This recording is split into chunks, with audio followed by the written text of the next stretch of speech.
magandang hapon po sa ating lahat. Lunes tayo ngayon at hindi kami tumuloy ng Olongapo dahil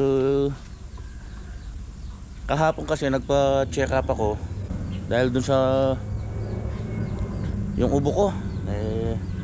Medyo tumagal yung ubo ko kaya nagpa-check up ako kahapon. Kaso nagsuggest si doc na magpa-x-ray ako. Linggo naman kahapon sarado yung mga clinic. Kaya ngayon ako pinabalik. Kaya hindi kami natuloy na bumiyahe kanina. So yun. Bukas kami bibiyahe niyan, bukas ng madaling araw.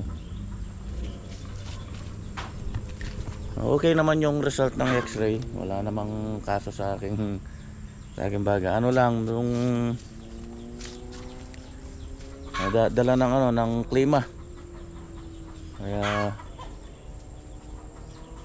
nothing to worry, sabi ni doc. Binigyan lang ako ng antibiotic kasi medyo tumagal na nga itong ubo. So yun, bukas resume tayo sa ating trabaho. Napagpahinga na ng maigi dito sa farm.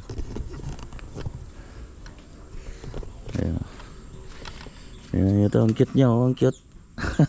Parang puso.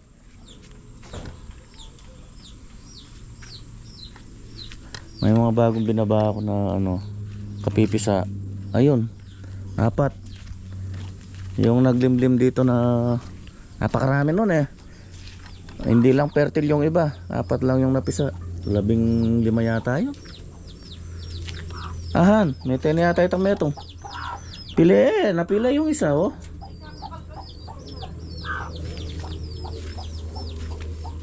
Ito nagdilim-dim na rin kaso palipat-lipat.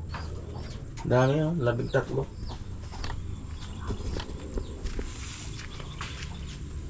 Dito wala bang nangingitlog na bago rito? Wala. Gaya si Mal. Kuha daw kami ng kulitis. Sumisip-sip sila sa sa palaisdaan. Papatubig sila ng mais.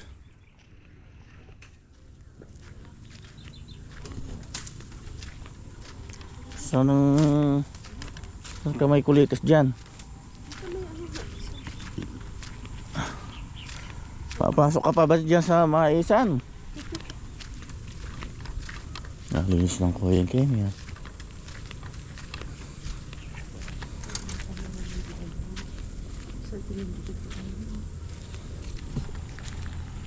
Oh, lumalaki na yung papaya ko. Ayun oh. Tinanim ko yan eh. Oo, tingnan mo nasa tuktok ng bundok oh. Babae yan.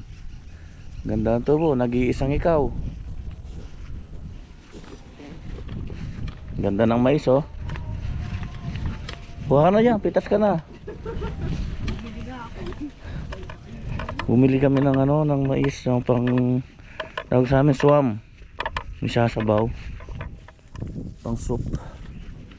100 daw ang kilo. 3 piraso lang, 72 pesos. Nakukuha niyan. Ito, malago yun. Ito malati. Ganito. Aray, may tusok.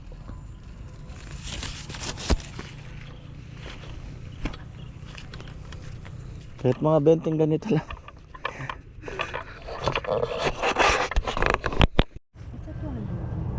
Pwede na yan. Pagka mahirap ang kulitis, kahit mga magulang pwede na. Ayun o. Nakaasawa dito.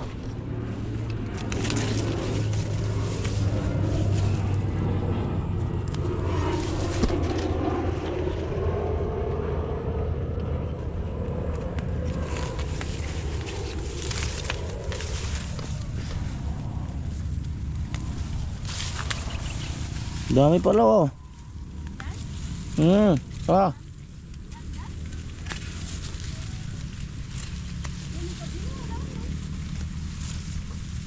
Dami dito eh.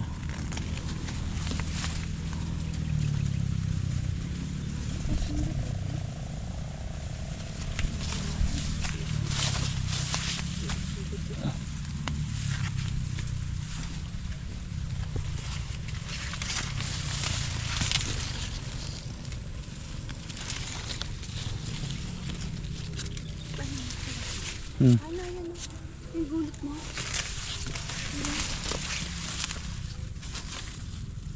Ito pa. Oh. Ay, sipin na! Tawan mo. Ay, relax! Ay, ito pa. Kunin mo na. Eh, manggatal ko kasi pagpakalo. Mas matagal. Ayo. Ayan o.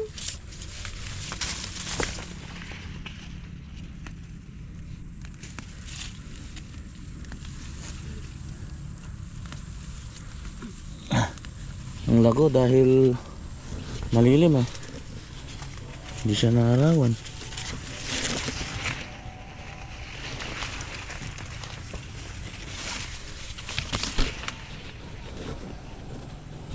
Wala na.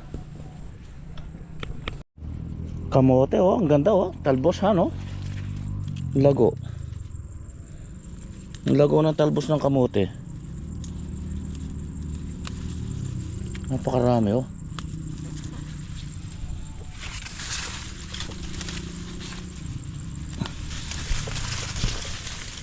Ito ang laki.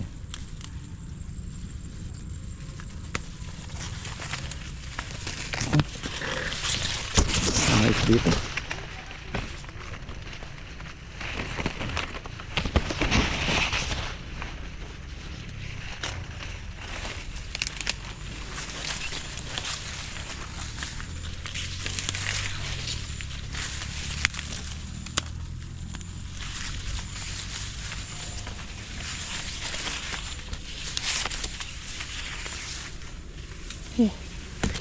Ang gatong nakaputang bingin kanina.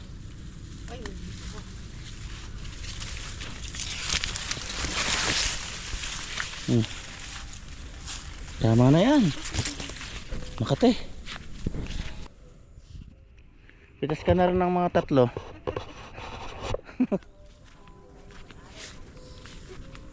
Ayan yung may-ari oh.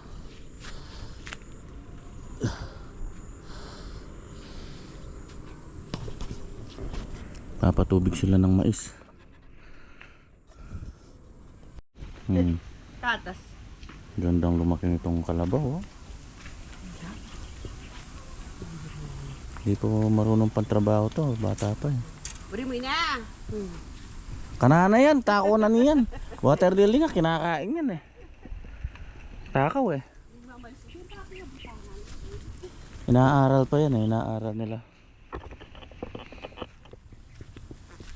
Pagka nagtag-araw niyan, ubos yung tubig ng palasdaan, kakasipsip pa patubig sa mga mais. Yan, hihimayin pa yan, tatanggal ng tinik. May tinik kasi yan eh. Yung kamukha ng isang tumutubo na walang tinik. Lalaki yan, lalaki. Yung walang tinik, babae. Parang ano yan eh, spinach. Ganda oh, lago.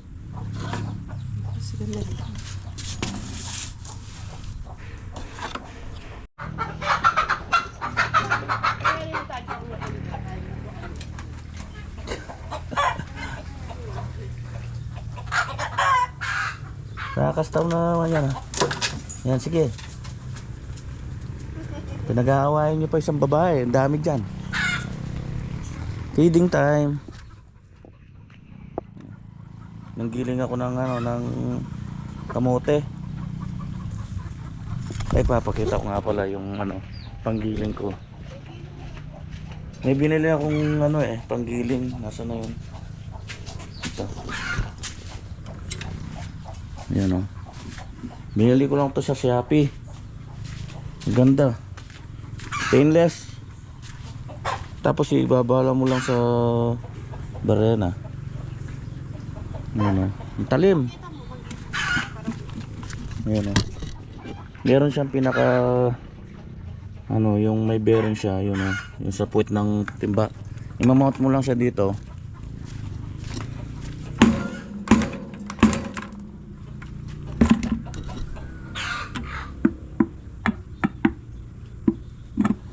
Yan, yan. Kaso nung nilagay ko yung mga talim, baliktad kong nailagay pa counterclockwise. Pwede naman. May reverse naman yung drill eh. Kahapon pala, pumunta ako ng Inco kasi nag-sale sila dito sa Daog. Bumili ako ng Inco, ayan o. Ay! Ayan. Ang presyo niyan, 14,800. 20 volts na... Yung battery niya, 20 volts. Tapos, 4.0 amperes na. Ito. Pero nag-sale sila. Ano yun, magkano na lang presyo nito? Mahigit 4,000 na lang ito. Tapos yung impact wrench, bumili rin kasi ako ng impact wrench eh. Mahigit 3,000 lang yung impact wrench, 3,4 yata.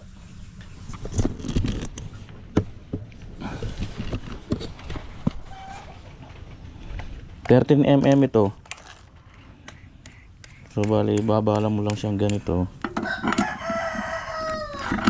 Ayan. Ayan. Ayan o. Tapos kuha tayong kamote. Yung mga kamote o, dami pa. Kaso ano na to eh, pakapakain talaga sa mga bibi. Mga pinaghimayan na lang to. Ayan o, talim o, tingnan nyo.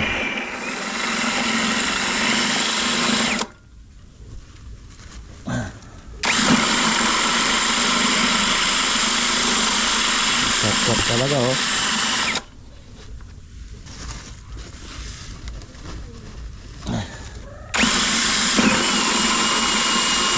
Dami yan pa ilagay. Dahil na durog oh.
Yan o, tingnan nyo naman. Tingnan nyo naman kung gaano kapino yan. Parang darak na rin. Yan, tapos nahalo ng darak ni Mahal.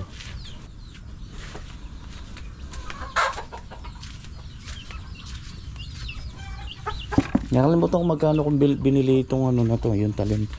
Nasa mahigit 200 yata.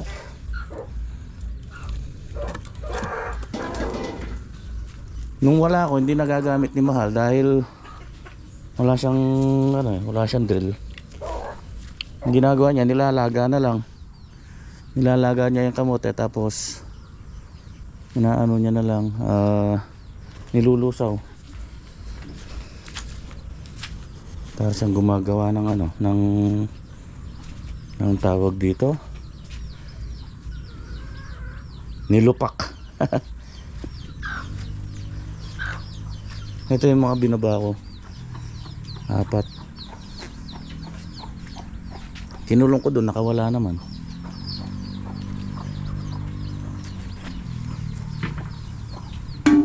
Pasko't bagong taon, mababawasan na naman itong mga alaga.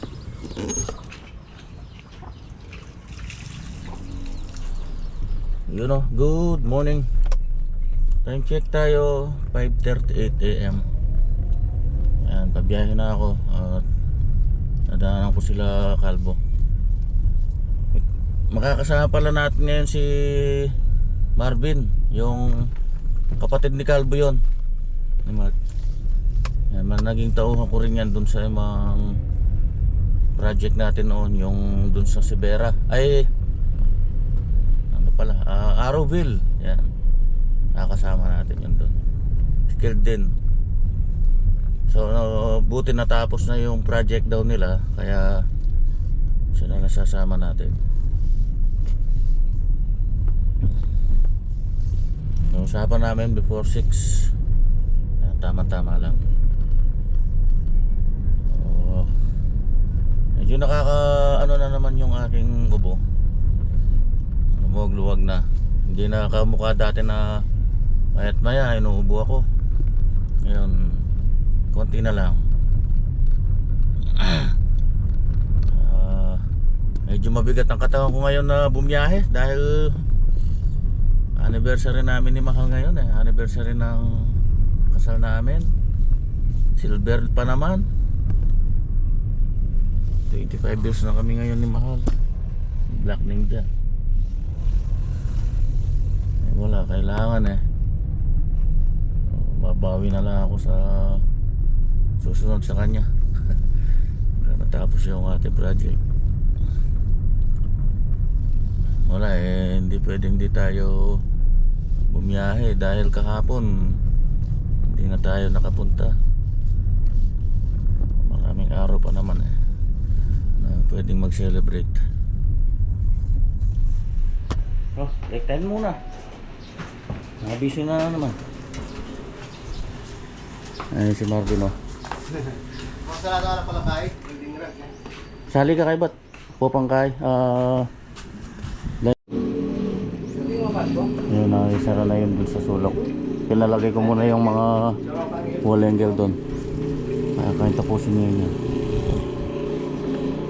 Wala na naman yung dalawa. Pambihira. Ay, naku po. Walang mangyayari pagka puro ganito sila. Papahanap na lang ako ulit ng iba.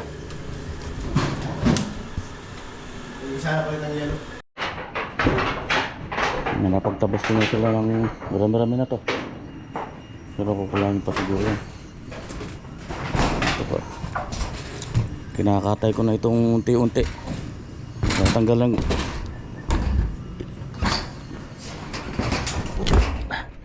Natanggal ko yung ano, yung fascia.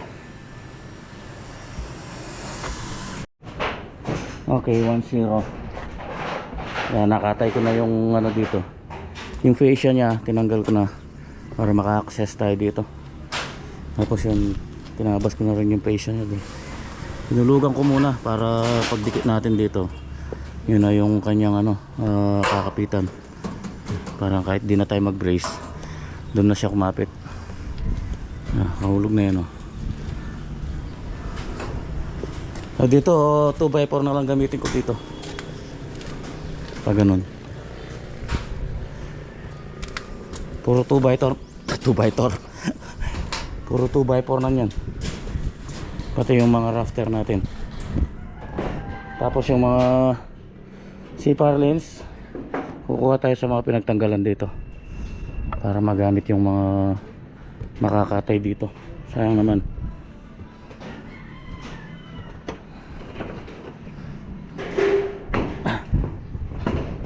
Ay, luto muna tayo. Yun natin walang kamatayang tilapia ng idol.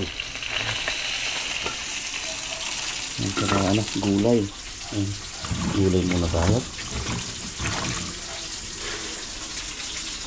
Halo-halo na yun. Oh, break time ulit. Tapos na yung expander. Linis ng tingnan no. Ang ganda. Pantay-pantay yung ibs niyan. Pare-pares ang sukat niyan. Diba mas magandang tingnan pagka uniform yung ano niya, pantay-pantay lahat yung sukat niya. Isa ang cutting ko dyan sa mga ano na yun, mga spandrel. Tapos na hanggang dun, nauna pa yung spandrel. Merienda. citrus.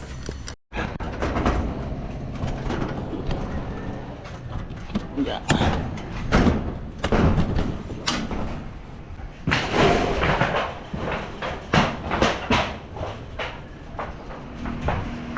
Ayan o, linis na. Yung mga ilaw nito, tapat na lang ng bintana. Tapos yung switch niyan, kada kwarto, doon na lang yung switch niya para tig-isa-isa sila switch.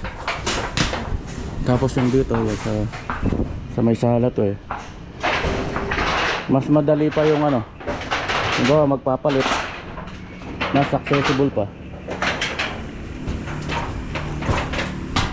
Tapos dito sa likod, kahit dalawa lang, pwede na dito. Para lang may ilaw. Pang ano lang naman to eh, emergency. Hindi naman malimit na sinisindihan to. Pwede ng dalawa dito. Ganda rin tsaka dito. Kaya dito, pag-iisay na lang natin ng switch ito. Dito pala kahit wala na, dito sa may harapan ng terrace. Kasi kung maglalagay pa tayo ng ilaw dito, may bubong dito, matatakpan lang din eh, useless lang eh. May ano tayo dito eh. Dito yung pinaka-roof natin, useless na rin yung ilaw dito.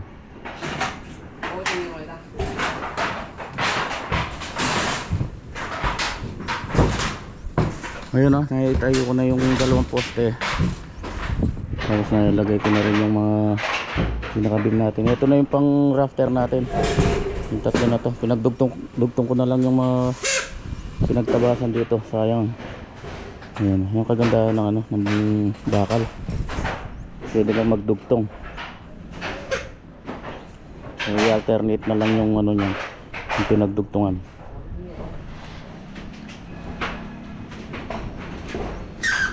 Kaya na to, kahit 2x4 lang. Matibay na to. Malit lang naman to eh.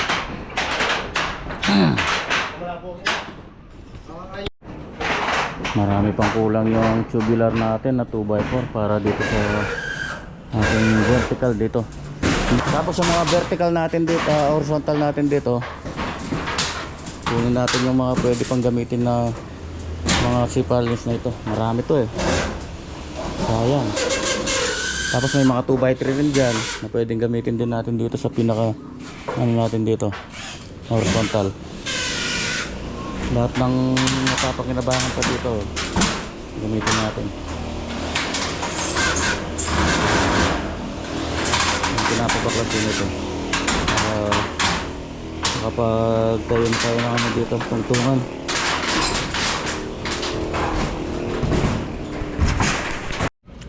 Yan na, nailagay ko na yung mga rafters. Napatanggal ko muna to. Yan yung ilalagay nating napakilina. Ilan na yun? 3. Bali ano ito? 6. Bali 12 feet ang ano nito eh, ang yero. 12 feet. Every 24 inches. 2, 4, 6, 10. Bali 7 pala.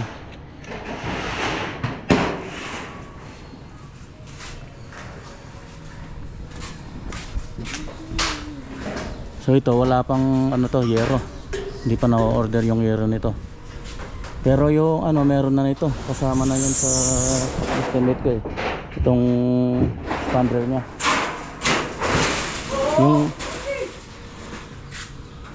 Yung kinulang lang yung mga fascia cover. Yung wall hanger sasapat na yun eh. Yung fascia cover kulang ng isa. So ano yung kanyang tapos gawin din dito.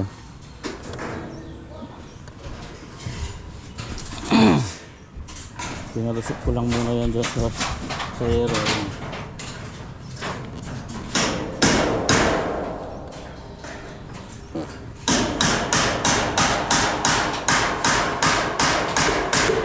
magkakargahan na to. Tatag na rin ito. May mga ano pa ito. Mga vertical pa to.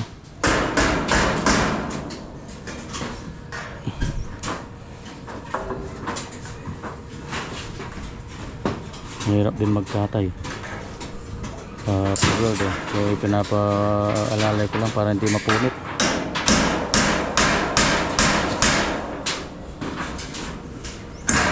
Para magamit.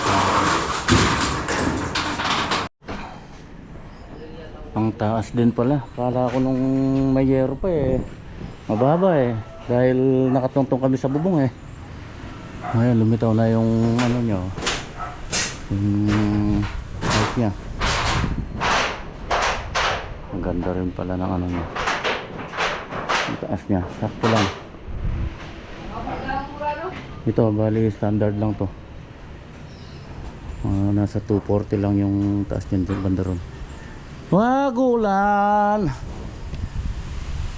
Wag, nakahubad dito Napakiusapan ko na pala yung may-ari dito. Magtatayo kami ng ano. Kailangan magpaalam tayo.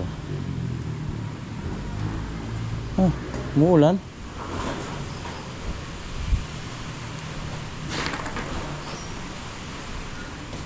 Anong pangontra sa ulan?